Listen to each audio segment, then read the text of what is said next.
Au pays des matins calmes, on n'hésite pas à phosphorer et à se faire violence, comme en témoigne cet audacieux concept car signé Toyota. Si sa bouille vous dit quelque chose, c'est normal, puisque ce prototype du nom de Yaris préfigurait tout simplement la future citadine du même nom du constructeur nippon. En fait, par rapport à la version définitive, c'est la partie arrière qui a le plus évolué. Et quelques 3 années plus tard, voici la Yaris de série, ici motorisée par son premier moteur, qui se révélait un peu juste à l'usage.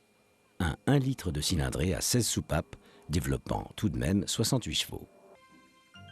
Mais même si cette Yaris, qui vient d'être élue voiture de l'année, présentait de nombreux intérêts sur le plan de la modularité et de la technologie, Toyota ne voulait pas en rester là et a donc développé en parallèle une version monocore baptisée Verso.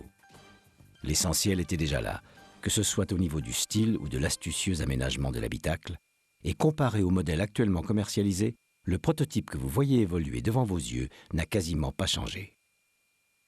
En fait, avec sa ligne atypique, le Verso se place à la charnière des monospaces compacts comme le Scénic et des petits utilitaires de la veine du Kangoo et Berlingo.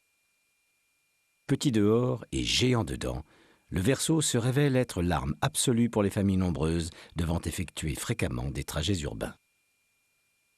Car si la ville se révèle être son terrain de jeu favori, sachez que ce n'est hélas pas le cas de la route, tant son moteur se montre à la peine. Son capot abrite un moteur 1,3 litre à 16 soupapes de 86 chevaux qui, c'est vrai, fait des merveilles sur la Yaris, mais il manque singulièrement de puissance pour emmener sereinement et rapidement une auto à vocation familiale, donc beaucoup plus lourde, telle que le Verso. Heureusement, c'est plus par l'ingénieuse modularité de son habitacle, qui dispose en outre de plus de 230 litres de rangement, que par la qualité des plastiques que le Verso saura conquérir votre cœur. L'instrumentation centrale en 3D de la Yaris est conservée, mais le Verso, qui possède une généreuse garde au toit, en profite pour l'exploiter au maximum en y intégrant une astucieuse nourrice divisée en 3 compartiments.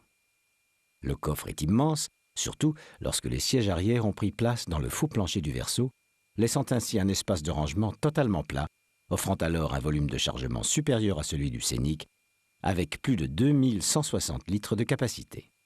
Et si ça ne suffit pas, vous pouvez toujours compter sur la présence d'une vraie boîte à gants. Proposé à 81 900 francs, le Verso représente la voiture familiale polyvalente par excellence et seule la puissance lui fait défaut jusqu'à présent.